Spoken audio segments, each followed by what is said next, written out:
Hi everybody, Gorakhpur maths classes में आप लोगों का स्वागत है।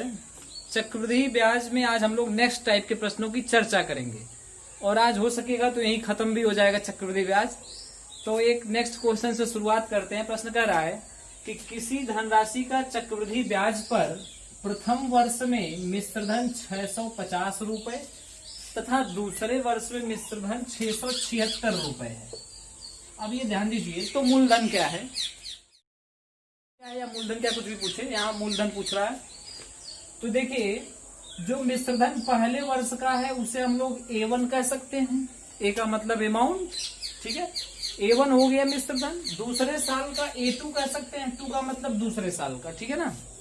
अब जब आपको मिश्रधन दिया हो और आपको प्रिंसिपल निकालना हो, यानी कि प्रारंभिक स्टार्टिंग में जो धन जमा किया गया था वो 1 साल बाद 650 हुआ और 2 साल बाद वो 676 हो गया। तो जो धन जमा किया गया था स्टार्टिंग में वो क्या है, तो ध्यान दीजिए थोड़ा सा।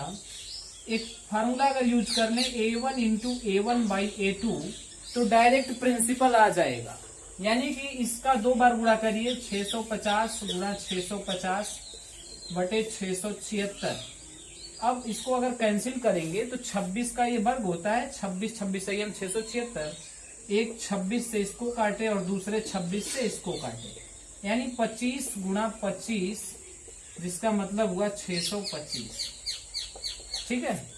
हम आपको बता रहे हैं ये होता कैसे है, एक्चुअली मेथड से होता है, लेकिन आप डायरेक्ट अगर यूज कर लें, पहले वाले का 2 बार गुणा करके दूसरे वाले को बटे में भेज दें, आंसर आ जाएगा। लेकिन ये तभी होगा जब बीच में ईयर का गैप एकदम सेम हो, मतलब कि जो स्टार्टिंग में, देखिए गैप का मतलब ये हुआ कि ये 1 वर्ष बाद का है और ये 2 वर्ष बाद का है, यानी कि दोनों के बीच में जो समय अंतराल है ये 1 साल बाद और फिर 1 साल बाद ये है, यानी 1 वर्ष का अंतराल है। ऐसे अगर 2 वर्ष का अंतराल आए, 4 वर्ष का अंतराल आए, 6 वर्ष का अंतराल आए, तो आप ये रूल फॉलो कर सकते हैं, मूलधन बराबर A1 into A1 by A2, यानी पहला मिश्रधन गुणे पहला मिश्रधन बटे दूसरा मिश्रधन। ये रूल फॉलो कर सकते हैं। कहाँ से आया है, बेसिकली ये बेसिक फार्मूला जो होता है वहीं से आता है, जो हम लोग जानते हैं। जैसे ये आप जानते होंगे कि A बराबर होता है P into 1 plus R by 100, ये आपको पता है।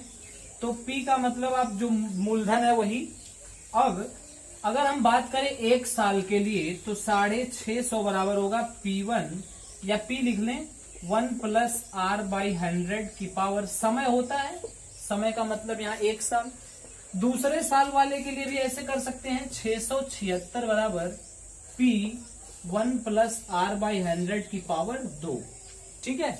अब क्या करना है, इस इक्वेशन से इस इक्वेशन में भाग कर दीजिए, तो बटे में 650 आया और यहाँ P1 प्लस R बाई 100।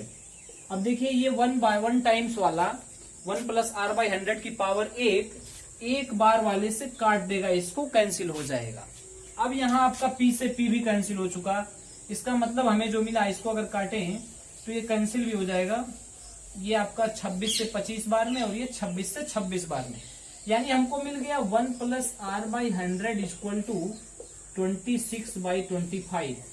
या अगर नहीं भी काटते तो 676 बटे 650। अगर ना काटे तब की बात हम बता रहे हैं, तब 676 बटे 650 वैसे ही रहेगा जब नहीं काटेंगे।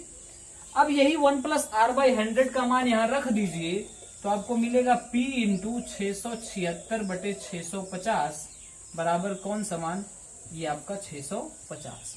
अब देखिए 650 का तिरछा गुणा होगा, क्रॉस मल्टीप्लाई, तो आपको मिला 650 इंटू 650 बाई 676। अब देखिए वही आ गया A1 into A1 by A2, यानी पहला मूल मिश्रधन गुणे पहला मिश्रधन बटे दूसरा मिश्रधन। इजी है, तो हम लोग डायरेक्ट सॉल्व करेंगे इससे, A1 इंटू A1 या A1 का स्क्वायर बाई A2। ठीक है, डायरेक्ट करेंगे तो आंसर जल्दी आएगा। एक नेक्स्ट क्वेश्चन इसी प्रकार का लेते हैं। प्रश्न कर रहा है, कोई धन चक्रवृद्धि ब्याज पर 3 वर्षों में 6,690 तथा 6 वर्षों में 10,035 रुपए हो जाती है, तो वह धनराशि क्या है। देखिए पहला जो मिश्रधन है हमारा वो 6,690 है और जो दूसरा मिश्रधन है वो 10,035 रुपए है। अब आप बताइए मूलधन के लिए क्या करना होगा। तो कुछ नहीं करना है, A1 इंटू A1 यानी 6690 गुणे 6690 और बटे में A2 यानी 10,035। अब इसको काटेंगे थोड़ा, 15 से काट लेते हैं। 15 छक्का 90, 15 छक्का 90, 15 नवा 135। और अब 15 से इसको काटते हैं, 15 चौक के 60, 15 चौक के 60, 15 छक्का 90। और ये देखिए 10 बार में सीधा सीधा कट जा रहा है, यानी आपका आंसर हो गया 4,460 रुपए। आपका प्रिंसिपल 4,460 रुपए है। ठीक है, तो बहुत इजी तरीका है, इस तरह से आप लगा सकते हैं। एक नेक्स्ट क्वेश्चन देखते हैं। प्रश्न ये कह रहा है, कोई धन चक्रवृद्धि ब्याज की निश्चित दर पर 2 वर्ष बाद 620 रुपए 600 रुपए तथा 3 वर्ष बाद 624 रुपए हो जाती है, तो ब्याज की वह दर ज्ञात कीजिए। देखिए 2 वर्ष बाद जो धनराशि बनी है, हम A2 कह लें अगर, तो 600 रुपए है। और 3 वर्ष बाद जो धनराशि बनी है वो 624 रुपए बनी है।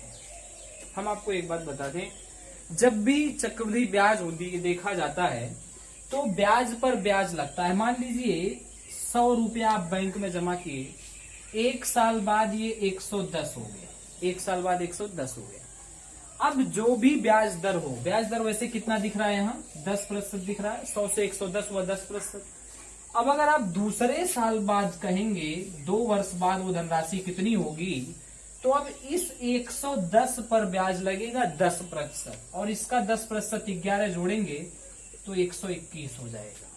मतलब क्या है कि पहले 1 साल के लिए प्रिंसिपल पर आप रेट लगाए 110 हुआ, लेकिन जब दूसरे साल के लिए लगाएंगे तो ये जो 1 साल बाद मिश्रधन आया है इसी पर इंटरेस्ट लगता है। यानी इस 110 पर लगा 10%, 11 जोड़ लिए, यानी कि तीसरे साल में अगर आपको फिर इंटरेस्ट लगाना हो तो ये जो दूसरे साल के अंत में मिश्रधन आया है इस पर इंटरेस्ट लगेगा। यानी कि कहने का मतलब ये है कि 1 वर्ष के अंत में जो मिश्रधन आया वो दूसरे वर्ष के लिए प्रिंसिपल बनेगा, और दूसरे वर्ष के अंत में जो मिश्रधन आया तीसरे वर्ष के लिए ये प्रिंसिपल बनेगा। इसका मतलब ये कि ये जो तीसरे वर्ष में मिश्रधन आया है इसके लिए ये प्रिंसिपल का काम किया होगा, यानी कि इसी 600 पर ही ये ब्याज यहाँ लगकर आया है। तो 600 से देखिए कितना ज्यादा है, 24, और 600 का 24 कितना परसेंट होता है, 4%, यानी रेट ऑफ इंटरेस्ट 4% है। फिर से समझिए, ये जो 600 रुपया है 2 साल के अंत में मिला मिश्रधन है, ये तीसरे साल के लिए मूलधन का काम करेगा, यानी कि इस पर अब ब्याज लगेगा तीसरे साल में। तो इस 600 से ये कितना ज्यादा है, 24, यानी 24 रुपया ही ब्याज आया है। और ये 24 रुपया जो ब्याज आया है किस पर आया है, 600 पर। तो 600 का कितना प्रतिशत है, ये परसेंटेज पता कर लीजिए, 4%।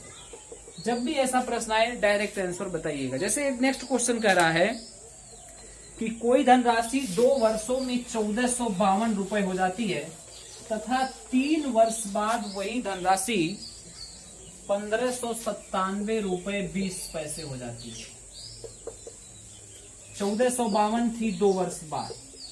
अब देखिए 2 वर्ष बाद मतलब इसको हम कह सकते हैं A2 का मतलब ये होता है कि 2 साल पर मिश्रधन, और यहाँ A3 इसका मतलब हुआ कि 3 साल पर मिश्रधन। ठीक, मिश्रधन में ब्याज जुड़ा होता है। अब देखिए ये जो मिश्रधन है ये तीसरे साल के लिए ये प्रिंसिपल का काम किया होगा, मूलधन रहा होगा। तो 1452 से ये कितना ज्यादा हो रहा है, तो इसमें से जब इसको घटाएंगे तो आपको मिलेगा 145.20। घटा लेंगे तो देखिए 20 पहले आ जाएगा, 7 में से 2 गया 5, 9 में से 5 गया 4, फिर 5 में से 4 गया 1।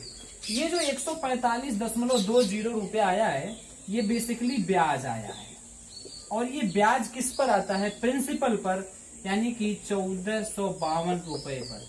तो रेट ऑफ इंटरेस्ट यहां से कितना मिल गया आपको, 10% मिल गया। ठीक है, अब बढ़ते हैं नेक्स्ट क्वेश्चन की तरफ।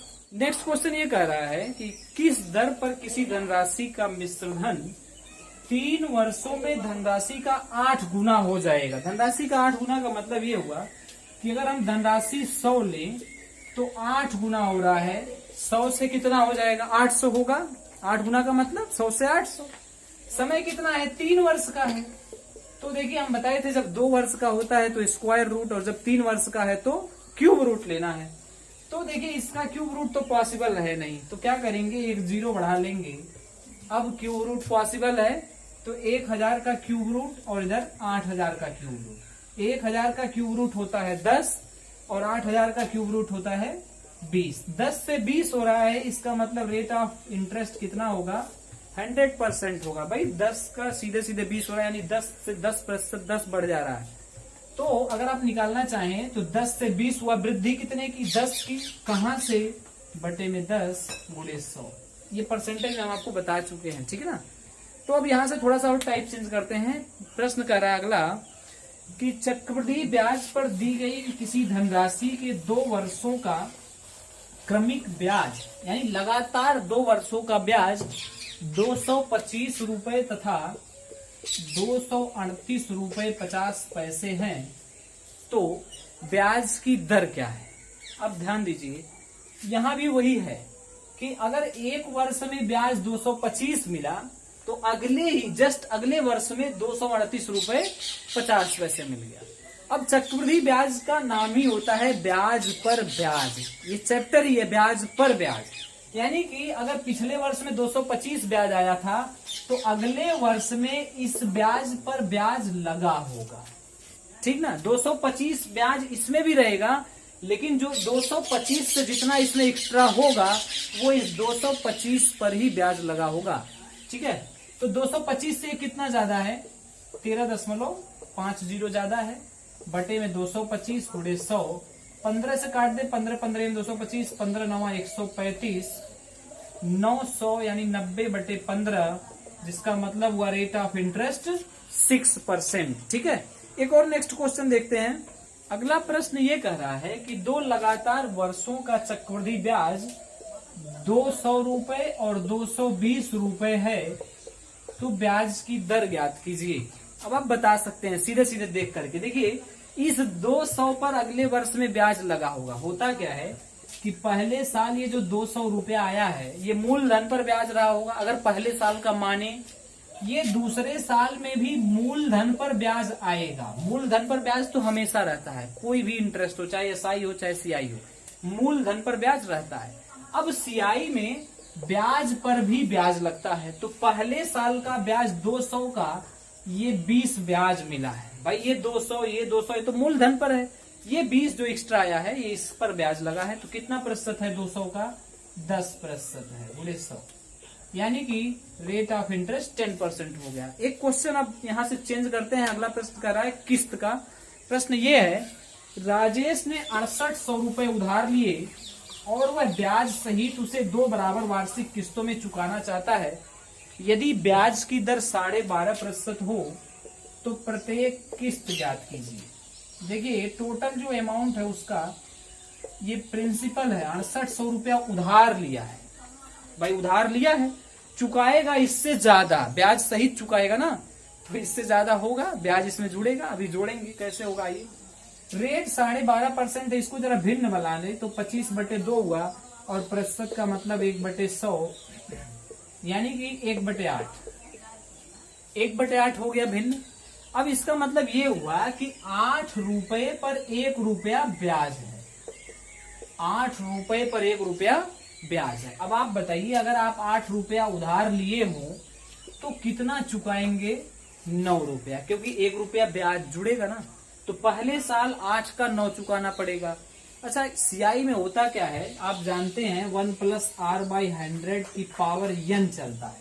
तो पहले साल के लिए पावर 1 था तो 8 का 8, 9 का 9। लेकिन जब दूसरे साल की बात करेंगे तो 8 का 8 × 64 और 9 का 9 9 81। बात समझ में आई। समान किस्त है, तो अभी तो किस्त यहाँ समान नहीं दिख रहा है, यहाँ 81 है, यहाँ 9 है, किस्त समान नहीं है, तो इसे भी समान बनाइए, 9 का गुणा कर दीजिए। यहाँ 9 का गुणा हुआ है तो यहाँ भी 9 का गुणा होगा। अब देखिए दोनों किस्त समान हो गए, समान किस्त हो गए। धनराशि इधर जोड़ लीजिए, 9 8 72 हुआ, और ये 64, कितना हो गया 136। टोटल धनराशि 136 हुई। 136 यूनिट पर कितना रुपया है भाई, 6800 रुपया है। यानी कि 136 को बटे में भेज दें। अब और गुणे किसका गुणा करना है जो हमें चाहिए। प्रश्न का है प्रत्येक किस्त, तो प्रत्येक किस्त कितने यूनिट की है, 81 यूनिट की है, तो गुणा 81 करना है।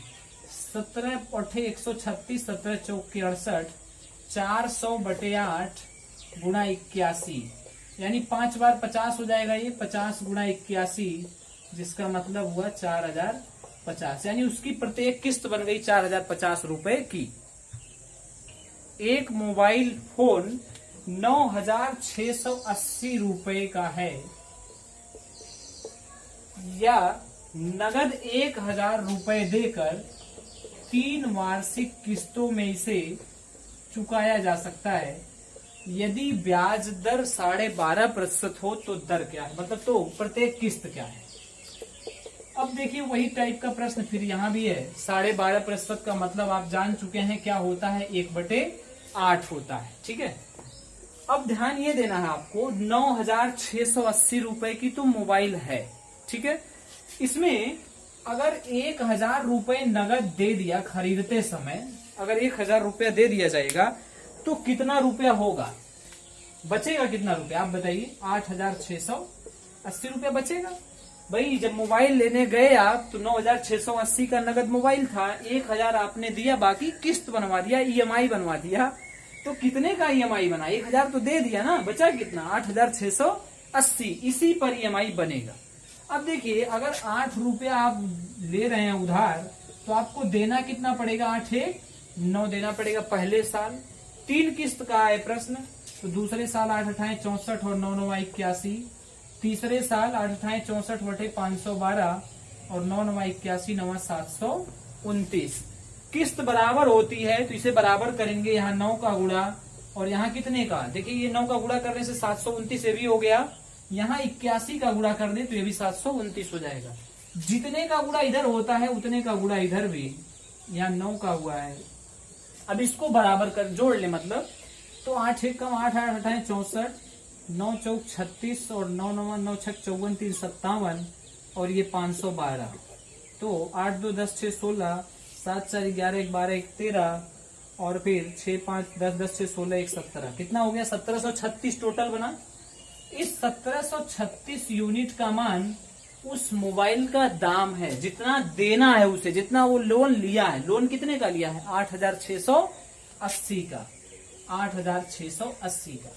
इससे अगर आप काटेंगे तो देखिए 36 पंजे 180, 17 पचे 85, सीधा सीधा 5 बार में कट जाएगा, 5 यूनिट आया। अब आपको क्या निकालना है, निकालना है प्रत्येक किस्त की राशि। तो प्रत्येक किस्त कितना है, 729 का गुणे 729 कर दीजिए। 5 का पहाड़ा पढ़ ले, 5 9 45, 5 दूना 10 4 14, 5 7 35, 1 36, यानी कि उसे EMI 3645 देना होगा। अगला प्रश्न ये कह रहा है, कुछ धनराशि 5% वार्षिक चक्रवृद्धि ब्याज की दर से उधार ली गई और प्रति किस्त 17,640 रुपए देकर 2 वार्षिक किस्तों में चुकाई गई। तो उधार ली गई धनराशि क्या है, ये देखिए आपका प्रत्येक इंस्टॉलमेंट है या EMI है। एक किस्त 17,640 का है, 2 किस्त दूना कर लेंगे, लेकिन हमें दूना नहीं करना है। देखिए प्रश्न कर रहा है कि ब्याज की दर 5% है, तो 5% का मतलब होता है 1/20, 5 गुणे 1/100 करेंगे, 1/20 हो गया। इसका मतलब 20 अगर उधार लिए हैं और 1 इंटरेस्ट देना है, तो आपको कितना चुकाना है, 20 लिए हैं उधार, 1 इंटरेस्ट हो गया, तो 20 और 1 21, 20 से 21, ठीक। ये पहले साल के लिए हुआ। दूसरे साल के लिए इसका वर्ग हो जाएगा, इधर भी वर्ग होगा, 441। तीसरा साल होता तो क्यूब हो जाता, पता है। अब देखिए इसको बराबर करेंगे तो यहाँ कितने का गुणा, 21 का, तो यहाँ भी 21 का गुणा हो जाएगा। ये हुआ 420 और ये 400, टोटल जो धनराशि बनी वो 820 हुई। और प्रत्येक किस्त कितने का हुआ, 441 का। इसका मतलब 441 जो किस्त है वो रुपए में कितना है, 17,640 है। तो 441 को बटे में भेजें, 17,640 बटे 441। अब आपको गुणे में क्या करना है, जो चाहिए, प्रश्न पूछा है उधार ली गई धनराशि क्या है, तो गुणे में 820 कर दें, आंसर आ जाएगा। ये 4 बार में कट गया, 40 हो गया, 40 गुणा 820, जिसका मतलब हुआ 32,800 रुपए। ठीक है, तो ये आंसर हो गया।